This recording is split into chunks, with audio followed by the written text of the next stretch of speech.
아가서 6장 8절 9절 내용입니다. 제가 읽도록 하겠습니다.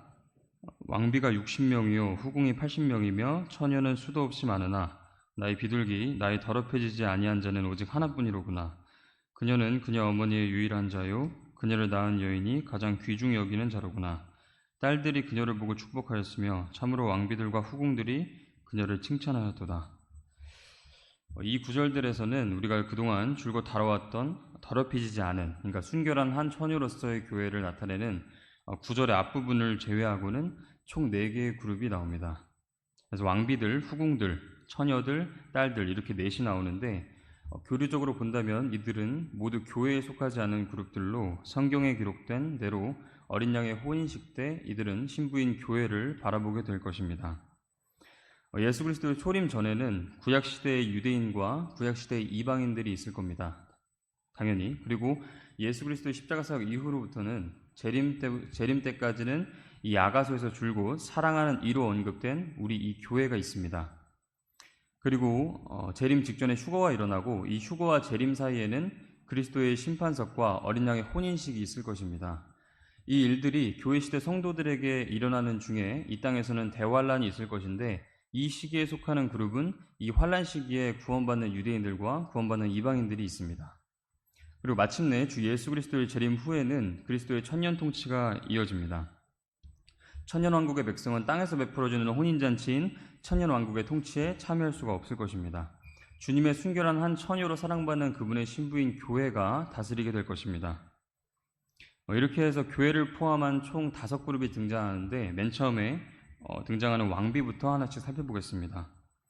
이 아가서 6장 8절에 맨 처음에 왕비가 60명이라고 되어 있는데 이 60이라는 수가 성경적으로 어떤 의미가 있는지는 성경 수리학과 같은 흥미로운 지식들로 그저 유추해 볼 뿐입니다. 그래서 가장 쉬운 추측은 솔로몬이 이 아가서를 기록했을 때 실제적으로 그에게 60명의 왕비가 있었던 게 아닐까 생각해 보는 것입니다. 그래서 이 왕비는 구약 전체에서 유대인들에게 오는 이방인들을 상징적으로 나타내고 있는데 이것의 가장 두드러진 예시로 열왕기상 10장에 솔로몬에게 나온 시바의 여왕을 들 수가 있습니다. 이거 다시 교리적 예언적으로 보면 천년왕국 때 이방인들이 예수 그리스도께로 나아오는 것을 보여주는 것입니다. 그리고 이 모습은 또한 구약시대의 이방인들이 구원받는 방법을 말해주는 것이기도 합니다. 그래서 출애굽기 12장 48절에는 이렇게 기록되어 있습니다. 타국인이 너와 함께 체류하며 주께 유월절을 지키려 하거든 그의 모든 남자들의 할례를 받은 뒤에야 비로소 그가 가까이 와서 그것을 지킬지니라. 그는 그 땅에서 태어난 자같이 될지니 할례받지 않은 자는 그것을 먹지 못할 것이니라. 이 말씀처럼 구약시대 이방인들이 구원받기 위해서는 유대인들에게 가야 했고 자기들의 신이 거짓 신이라는 것, 그래서 우상에 불과한 것임을 인정해야만 했습니다. 또한 그리고 유대인에게 가서 유대인에게 주어진 율법을 동일하게 지켜야 했는데 레위기 16장 29절에는 이렇게 기록되어 있습니다. 레위기 16장 29절입니다. 이것은 너희에게 영원한 법규가 될지니라. 즉 일곱째 달 그 달 10일에 너희는 너희 혼을 괴롭게 하고 결코 아무 일도 하지 말되 너희 나라 사람이든지 너희 가운데 체류하는 타국인이든지 그리할지니라. 이처럼 이방인도 속죄받기 위해서는 속죄일에 유대인에게 와서 동일한 제사를 드려야 했고 제사장은 유대인들뿐만 아니라 이방인인 타국 사람들을 위해서도 속죄했습니다. 그리고 레위기 24장 22절에서도 하나님께서 유대인들과 이방인들을 동일하게 다루셨음을 보여주고 있습니다. 레위기 24장 22절입니다. 너희는 타국인에게든지 너희 나라 사람들에게든지 한 종류의 법을 적용할지니라. 나는 주 너희 하나님이니라. 이처럼 하나님께서는 율법을 주시면서 이방인들에게 너희도 이대로 하기 원한다면 유대인들에게 와서 내가 그들에게 준 법을 따르라고 말씀하신 것입니다. 그래서 시바의 여왕이 솔로몬에게 나아온 것은 바로 이러한 사실을 나타낸다고 볼 수 있습니다. 결국 아가서 6장 8절에 나오는 왕비들은 예수 그리스도 십자가 이전의 구약 이방인들을 대표하고 있는 것으로 볼 수 있습니다. 그리고 왕비들 말고 또 다른 그룹으로 후궁들이 나오고 있습니다. 후궁은 말 그대로 아내를 들인 후에 얻는 여인들을 말하고 창세기 16장에 나오는 이집트 여인 하갈이 그 대표적인 예입니다. 이 후궁들은 대환란 때에 구원받는 이방인들을 예표하고 있습니다. 창세기 16장 1절에서 3절 가서 보시면 아브라함의 첩이 된 하갈은 창세기 21장에서 상속 유업을 얻지 못하게 됩니다. 창세기 21장 10절에 이렇게 기록되어 있습니다. 그녀가 아브라함에게 이르되 이 노예 여자와 그의 아들을 내쫓으소서. 이 노예 여자의 아들은 내 아들 곧 이삭과 함께 상속자가 될 수 없나이다 하매. 사라의 이 말에 하나님께서 그녀의 말을 들어주시고 확정하셨습니다. 그래서 이 아가서에 나오는 후궁들은 어린 양의 혼인식이 끝나고 난 후에 구원받는 환란 때의 이방인들을 상징적으로 보여주고 있습니다. 그리고 그 다음에 나오는 그룹은 수없이 많은 처녀들입니다. 이 그룹은 대환란 때 구원받는 유대인들을 말하고 있습니다. 요한계시록 7장에서는 이스라엘 자손의 12지파에서 온 14만 4천 명이 인을 받는 장면이 나옵니다. 다시 계시록 14장에서 이 14만 4천 명은 들림을 받아서 하늘에 있는 것을 볼 수가 있는데, 이들은 계시록 14장 1절에서 4절 내용에서 확인할 수 있듯이 동정들, 즉 처녀들로 불립니다. 이 내용은 마태복음 25장 1절에서 12절에서 나오는 열처녀 비유와 연관되어 있습니다. 그래서 마태복음 25장 1절에 그때 하늘의 왕국은 자기 등잔을 가지고 신랑을 맞으러 나간 열처녀에 비할 수 있으리라 기록되어 있습니다. 여기서 보면 그 10명의 처녀들은 신랑을 맞으러 나가는 것이지 그와 혼인하기 위해 나가는 게 아닙니다. 신랑을 맞이하기 위해 들림받는 환란 때의 유대인들은 이처럼 처녀들이라고 불립니다. 지혜로운 다섯 처녀는 기름을 준비했지만 나머지 어리석은 자들은 기름이 없었습니다. 그래서 이 부분은 히브리서 9장 28절의 후반부 말씀인 또 자신을 기다리는 자들에게 죄와 상관없이 두 번째 나타나사 구원에 이르게 하시리라는 말씀과 연관되어 있습니다. 결국 대환란 때에 주님을 바라는 유대인들은 환란으로부터 구원받아서 휴거될 것입니다. 그래서 아까 전에 읽었던 마태복음 25장의 10절에서 12절 내용에 따르면 주님께서 이 땅에 재림하셨을 때에 주님으로부터 나는 너희가 누군지 모르겠노라 하는 말을 듣게 될 아브라함의 씨들이 있을 것입니다. 이들은 끝까지 견디지 못한, 즉 준비된 기름이 없었던 어리석은 처녀들에 해당하는 그룹으로 이해할 수가 있습니다. 또 이 구약의 율법 아래에 있는 유대인들 중에 여인들에게 환란 때 처녀로 있는 것이 낫다라는 말씀이 기록되어 있는데 누가복음 23장 28절에서 30절에서 확인할 수가 있습니다.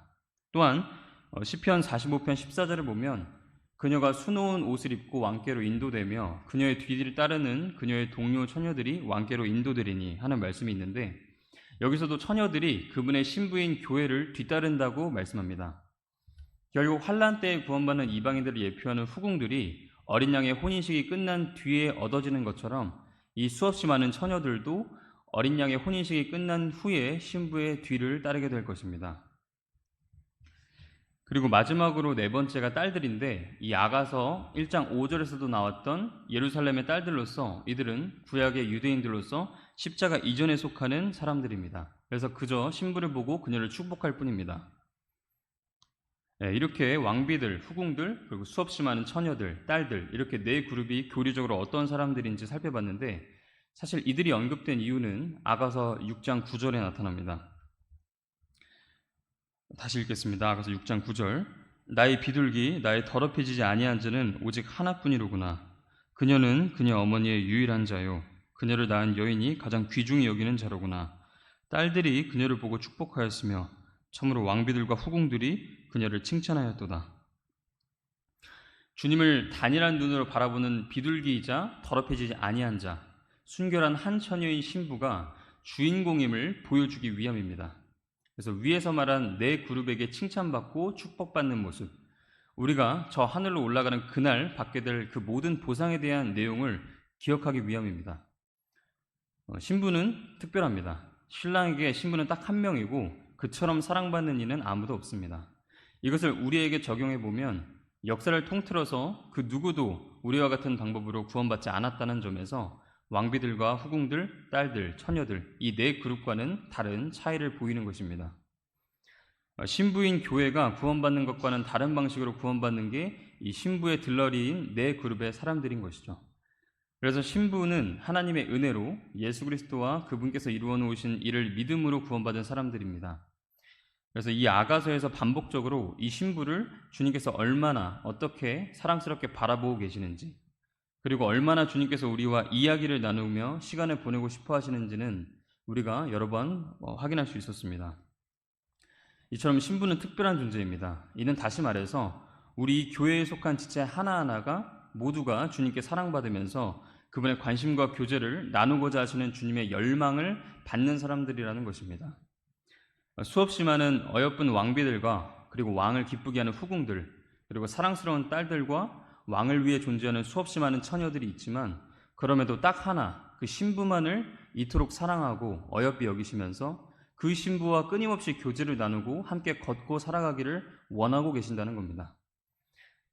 아가서 1장부터 2장, 3장 이렇게 점차 장을 거듭해 나갈수록 신랑 되시는 주님께서 얼마나 우리를 사랑하시는지를, 그리고 그 반대로 우리는 얼마나 그분을 거부하고 외면하고 있는지를 보게 돼서 감사와 감동을 더불어서 부끄러움과 회개의 영을 부어주시는 것 같습니다.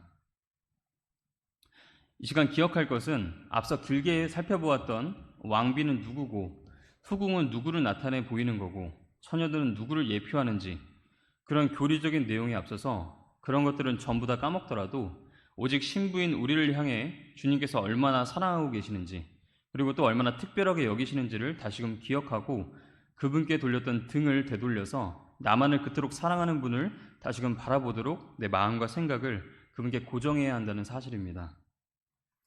이를 위해서 지난 한 주를 돌아보면서 나의 신랑 되시고 이토록 사랑하는 분이신 주님께 회개의 영으로 나아가는 시간 가지면서 오전 예배 준비하도록 하시겠습니다.